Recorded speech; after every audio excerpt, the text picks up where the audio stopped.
写予学生朋友的代志。5. 秀歌乱山，陈雷。世界每一个民族拢有伊开创的神话。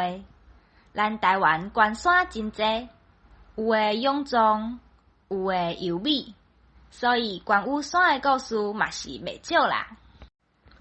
伫台东东海岸有2支山，北边是勇壮的基来山，伊南边无偌远，就是美丽优秀的秀歌乱山。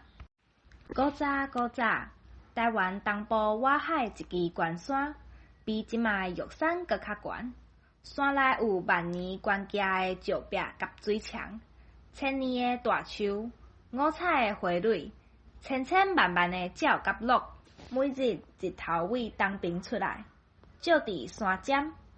好天的日，光影影袂输缘投的少年家戴金帽；大云的日，云丝甜伫山顶，袂输查某囡仔长长的金头鬃。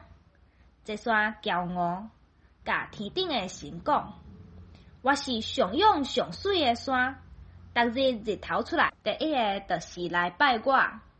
渐渐伊愈来愈松细半段，山内鸟、水、花甲鹿也无照顾，心无欢喜。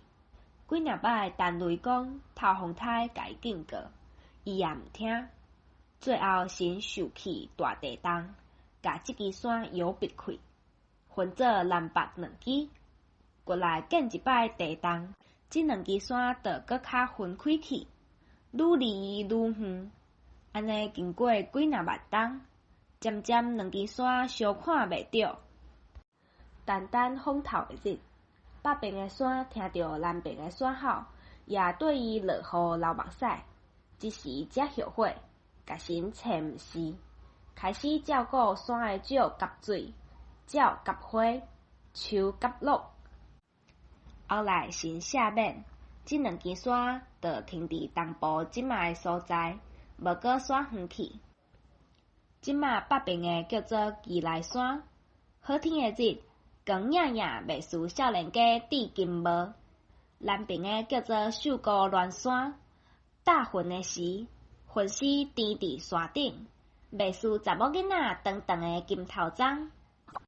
风头的日，比南的人有时会听到山底唱歌，人讲就是安尼，比南人真敖唱歌。